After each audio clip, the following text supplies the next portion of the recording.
दोस्तों, स्वागत है आपका मेरे YouTube चैनल इंग्लिश बाबू पर। और आज मैं फिर हाजिर हूँ आपके साथ एक नई स्टोरी लेकर। और दोस्तों, आज जो स्टोरी मैं आपके लिए लाया हूँ ये अकबर बीरबल की सीरीज़ से ली गई है। बहुत ही मज़ेदार कहानी है, बहुत ही इंटरेस्टिंग है, बहुत सुनकर आपको बहुत मज़ा आएगा। उसके अलावा इस स्टोरी में आपको कुछ नए इंग्लिश के वर्ड मीनिंग सीखने को मिलेंगे, उनकी करेक्ट प्रोनाउंसिएशन के बारे में पता चलेगा और इसका जो ग्रामर का पार्ट है उसे बिल्कुल ही डिटेल में कवर करेंगे, तो एक एक स्ट्रक्चर को आप बहुत आसानी से सीख पाएंगे। तो चलिए दोस्तों, आज की इस कहानी को हम शुरू करते हैं और सबसे पहले कहानी का टाइटल देखते हैं। कहानी का टाइटल है अलाइव और डेड। क्या मतलब हुआ दोस्तों? ये जो दोनों वर्ड हैं अलाइव और डेड, ये दोनों के दोनों एडजेक्टिव हैं, आप इसे नोट कर सकते हैं। अलाइव का मतलब होता है ज़िंदा और डेड का मतलब मुर्दा या फिर मरा हुआ। अलाइव और डेड मतलब कि ज़िंदा या मुर्दा। तो दोस्तों, ये आज की इस कहानी का टाइटल है, शीर्षक है। और अब मैं इसे पढ़ना शुरू करता हूँ। आपसे रिक्वेस्ट है आप इसे पूरे ध्यान से सुने। यदि आपको कोई नया वर्ड या फिर ग्रामर का कोई भी नया स्ट्रक्चर देखने को मिले तो आप उसको नोट भी ज़रूर करें। तो चलिए इसको शुरू करते हैं।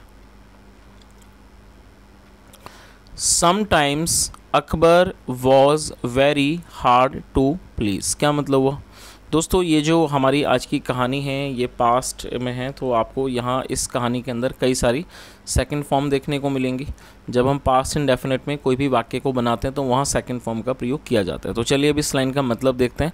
समटाइम्स मतलब कि कई बार। Akbar was very hard to please. दोस्तों, प्लीज़ एक वर्ब है जिसका मतलब होता है किसी को खुश करना। मतलब क्या हुआ इस लाइन का कि कई बार अकबर को खुश करना बहुत कठिन होता था। There was a court jester named Mulla Do Piyaza. क्या मतलब हुआ दोस्तों? ये जो हमारा वाक्य है ये हमारा सिंपल पास्ट का वाक्य है। सिंपल पास्ट का मतलब होता है जब आप पास्ट में कोई भी ऐसा वाक्य बनाते हैं जहाँ पर वॉज या वर का प्रयोग करते हैं हेल्पिंग ऑफ के रूप में, जैसा यहाँ किया गया है। साथ में कोई भी नाउन या फिर एडजेक्टिव को लेकर वाक्य बनाया जाता है। और आपको ये चीज़ याद रखनी है कि जब आप सिंपल प्रेजेंट या फिर सिंपल पास्ट में कोई भी वाक्य बनाते हैं वहाँ कभी भी वर्ब का प्रयोग नहीं किया जाता है। और दोस्तों, जेस्टर का मतलब होता है मस्खरा या मतलब जिसको हम कह सकते हैं हंसाने वाला। कोर्ट जेस्टर मतलब कि दरबार का हंसाने वाला, मस्खरा। तो इस लाइन का क्या मतलब हुआ? There was a court jester मतलब कि एक दरबार में मस्खरा था, हंसाने वाला था। नेम्ड मुल्ला दो प्याजा। मुल्ला दो प्याजा नाम का या फिर मुल्ला दो प्याजा नामक एक मस्खरा था दरबार में हंसाने वाला। चलिए आगे देखिए। Who was very eager to please Akbar. दोस्तों, हु एक रिलेटिव प्रोनाउन है जिसका मतलब होता है कौन या जो। और ये एक रिलेटिव प्रोनाउन है जब हम किस वाक्य में किसी का रेफरेंस देना चाहते हैं तो हु का प्रयोग किया जाता है रेफरेंस के तौर पर। हु वॉज वेरी ईगर मतलब कि जो बहुत ज़्यादा उत्सुक था। टू प्लीज़ अकबर अकबर को खुश करने के लिए। चलिए आगे देखिए।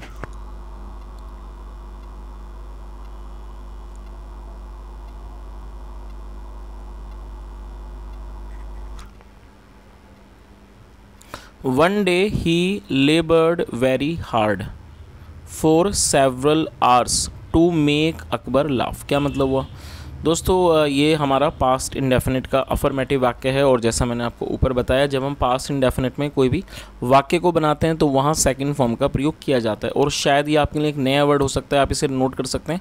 लेबर का मतलब होता है कठिन परिश्रम करना, बहुत मेहनत करना, और ये सेकंड फॉर्म है लेबर्ड।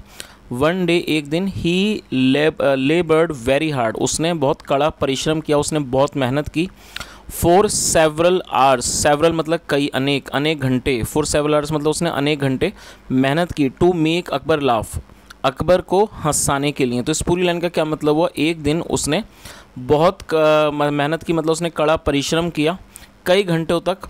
To make Akbar laugh Akbar को हंसाने के लिए। आगे देखिए। हाउएवर हालांकि Akbar was getting bored with his poor and witless jokes. क्या मतलब हुआ? हालांकि जो अकबर थे वॉज गेटिंग बोर्ड, वो मतलब बोर हो रहे थे। विद हिज पुअर मतलब उसके जो बेकार और जो विटलेस जोक्स थे मतलब जिनमें हंसी नहीं आ रही थी, उसके जो जोक्स थे, चुटकुले थे, उससे वो क्या थे, वो बोर हो रहे थे। आफ्टर सम टाइम मतलब कि कुछ समय के बाद the emperor lost his temper. और दोस्तों ये लूज की सेकंड फॉर्म है लॉस्ट, जिसका मतलब होता है गंवा देना, खो देना। तो क्या मतलब हुआ, आफ्टर सम टाइम, कुछ समय के बाद, द एम्परर, एम्परर मतलब सम्राट, the emperor lost his temper, जो सम्राट थे उन्होंने अपना आपा खो दिया। And ordered for the arrest of Mulla, order का मतलब आदेश देना, उन्होंने आदेश दिया for the arrest of Mulla, और उन्होंने मुल्ला की गिरफ्तारी का आदेश दे दिया। चलिए आगे देखिए। Akbar said in a roaring voice, roaring का मतलब होता है गरजती हुई, Akbar said in a roaring voice मतलब अकबर ने गरजती हुई आवाज़ में कहा, bring his head to me in the morning, मतलब कि इसका सर सुबह में मेरे पास लाना, मतलब सुबह को इसका सर मेरे पास लाना। मुल्ला वॉज टेरिफाइड टू डेथ, जो मुल्ला था वो टेरिफाइड था मतलब कि भयभीत था, टू डेथ मतलब कि बहुत ही ज़्यादा, वॉज टेरिफाइड टू डेथ बहुत ज़्यादा। टेरिफाइड टू डेथ का मतलब होता है बहुत ज़्यादा किसी चीज़ से घबरा जाना। तो वो जो क्या मतलब वो मुल्ला वॉज टेरिफाइड टू डेथ, मुल्ला जो था बहुत घबराया हुआ था, बहुत भयभीत था। आफ्टर हियरिंग दिस, ये सुनने के बाद। ही बिगेन टू क्राई, और दोस्तों ये बिगिन की सेकेंड फॉर्म है, बिगिन मतलब होता है शुरू करना, और ये begin, he began to cry, वह रोने लगा, वेरी लाउडली मतलब बहुत ज़ोर से रोने लगा, in front of the courtiers, दरबारियों के सामने। But no one offered any sympathy, sympathy का मतलब है सहानुभूति, but no one offered any sympathy, लेकिन किसी ने भी कोई सहानुभूति नहीं दिखाई, किसी ने भी कोई सहानुभूति नहीं दी। चलिए आगे देखिए। फाइनली, फाइनली का मतलब होता है अंत थे या फिर आखिर में, अंत में, अंत में। Birbal came to meet him, जो बीरबल थे वो उससे मिलने आए। इन द प्रिजन, कारागार में, प्रिजन में, जेल में। दैट नाइट, उस रात। Birbal sad in a soothing voice, soothing का मतलब होता है बहुत ही सौम्य, बहुत ही कोमल आवाज़ में। Birbal sad in a soothing voice, Birbal ने बहुत ही सूदिंग आवाज़ में मतलब कोमल आवाज़ में कहा, डू नॉट वरी मुल्ला, क्या कहा उन्होंने कि डू नॉट वरी मुल्ला, कि मुल्ला चिंता मत करो, just follow my instructions, instructions का मतलब निर्देश, जस्ट फॉलो माई इंस्ट्रक्शंस मतलब सिर्फ मेरे निर्देशों को फॉलो करो, उनका अनुसरण करो। Birbal whispered into his years, whisper का मतलब होता है कुछ भी बुदबुदा देना, कुछ भी कान में धीरे से कह देना। Birbal whispered into his years, Birbal ने उसके कानों में मतलब धीरे से बुदबुदाया। ईयर्स द प्लान, जो योजना थी, फॉर हिज एस्केप, उसके बच निकलने की। चलिए आगे देखिए।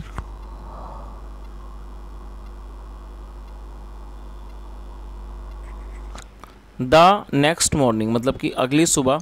वैन द गार्ड्स केम, जो गार्ड्स थे मतलब जो सुरक्षाकर्मी थे, केम मतलब कि आए, to behead, behead का मतलब होता है सर काटना, सर कलम करना।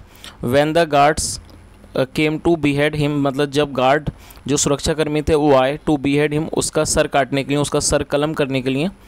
ही रजिस्टेड, रजिस्ट का मतलब होता है किसी चीज़ का प्रतिरोध करना, किसी चीज़ का विरोध करना। ही रजिस्टेड, उसने विरोध किया।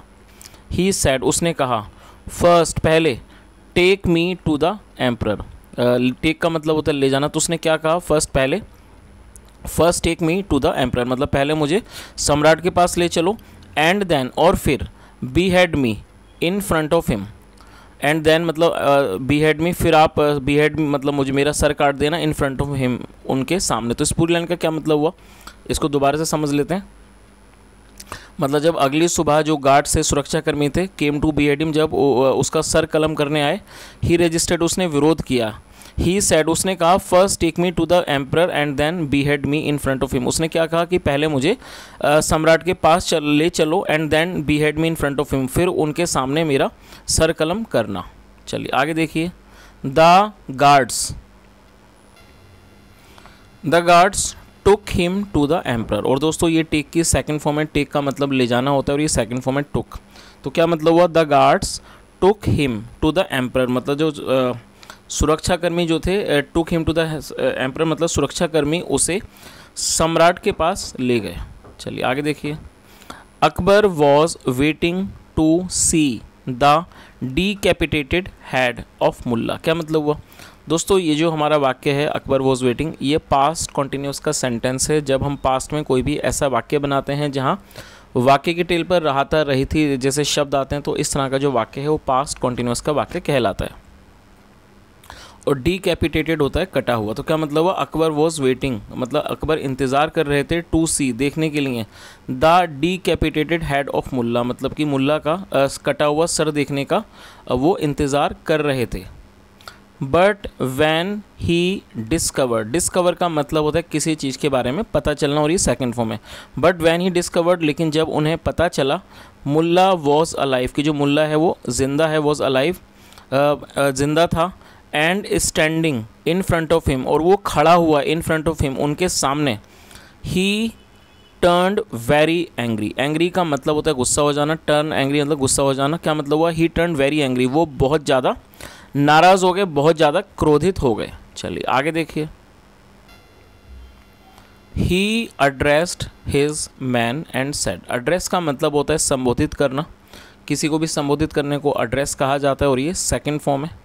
ही addressed his man and said, मतलब उन्होंने अपने, हिज मैन मतलब अपने आदमियों को, उन्होंने अपने आदमियों को संबोधित किया और कहा, don't you all know how to follow a king's order, क्या मतलब हुआ। दोस्तों आप यहाँ देख सकते हैं किंग के बाद एपेस्ट्रॉफी एस का प्रयोग किया गया, किंग्स ऑर्डर। तो क्या जब हम किसी भी वाक्य, जब किसी भी सब्जेक्ट के साथ हम कुछ जोड़ना चाहते हैं तो वहाँ एपेस्ट्रॉफी एस का प्रयोग किया जाता है, जिसकी हिंदी होती है का के की। किंग्स ऑर्डर का मतलब हो गया राजा का आदेश। तो इस पूरी लाइन का क्या मतलब हुआ, उन्होंने क्या कहा, वो बहुत ज़्यादा नाराज़ हो गए और उन्होंने क्या करा, he addressed his man and said, उन्होंने अपने आदमियों को संबोधित किया और कहा, क्या कहा, डोंट यू ऑल नो, क्या आप सब नहीं जानते हो, how to follow a king's order, मतलब क्या आप सब नहीं जानते हो कि कैसे राजा के आदेशों का पालन किया जाता है, कैसे उसको फॉलो किया जाता है, पालन किया जाता है, क्या आप नहीं जानते हो।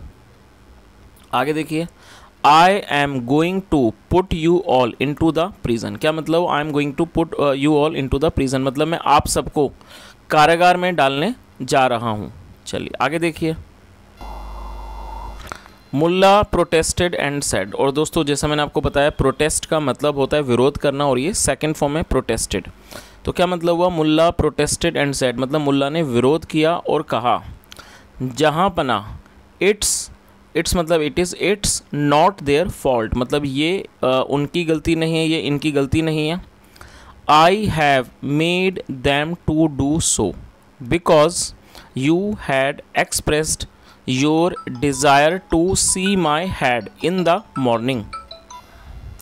दोस्तों ये जो हमारा वाक्य है ये कॉजेटिव सेंटेंस का एग्जाम्पल है। कॉजेटिव का मतलब होता है जब किसी वाक्य में एक व्यक्ति के द्वारा किसी दूसरे व्यक्ति से कोई काम करवाया जाता है, इस तरह का जो वाक्य है कॉजेटिव कहलाता है, जहाँ पर इस स्ट्रक्चर का यूज़ किया जाता है। तो इस लाइन का क्या मतलब हुआ, I have made them to do so, मतलब मैंने इनसे ऐसा करवाया है, बिकॉज क्योंकि, you had expressed your desire, express का मतलब होता है किसी चीज़ को प्रकट करना। You had express your desire मतलब आपने अपनी इच्छा को प्रकट किया था। टू सी देखने का, माई हैड मेरा सर, इन द मॉर्निंग सुबह में। दीज डेज का मतलब था इन दिनों। You can not trust any one, क्या मतलब हुआ, these days you can not trust any one मतलब इन दिनों आप किसी पर भी यकीन नहीं कर सकते हो, भरोसा नहीं कर सकते हो। सो इसलिए, आई इंसिस्टेड मतलब इंसिस्ट का मतलब ज़िद करना और ये सेकंड फॉर्म है, इसलिए आई इंसिस्टेड मैंने ज़िद की, ऑन ब्रिंगिंग माई हेड अपना सर लाने की, टू यू आपके पास, ऑन माई ओन खुद मतलब मेरे स्वयं के द्वारा। तो उसने क्या कहा, इसलिए मैंने ज़िद की कि अपना सर स्वयं के द्वारा आप तक लाने की। चलिए आगे देखिए, Akbar was very impressed, impress का मतलब होता है प्रभावित होना। Akbar was very impressed with the answer, जो अकबर थे वो इस जवाब से बहुत ही ज़्यादा प्रभावित थे। एंड एट वंस मतलब तुरंत, अंडरस्टूड और ये अंडरस्टैंड की सेकंड फॉर्म है समझना, एंड अंडरस्टूड और वो समझ गए, द ब्रेन जो दिमाग था, बिहाइंड इट इस चीज़ के पीछे जो दिमाग था वो उसको समझ गए। ही स्माइल्ड वह मुस्कुराए, एट बीरबल पर, एंड रिलीज्ड मुल्ला और उन्होंने मुल्ला को छोड़ दिया। चलिए तो दोस्तों ये आज की एक बहुत छोटी सी कहानी थी और मैं उम्मीद करता हूँ कहानी आपको अच्छी लगी होगी, मज़ेदार लगी होगी। और यदि आपको मेरा पढ़ाने का प्रयास भी आपको अच्छा लगा हो तो आपसे रिक्वेस्ट है वीडियो को ज़रूर लाइक करें, शेयर करें, चैनल को भी सब्सक्राइब करें। और आज की कहानी में यदि आपने कोई नया वर्ड सीखा हो तो कमेंट के माध्यम से ज़रूर बताएं। सुनने के लिए thank you so much, have a nice day and bye.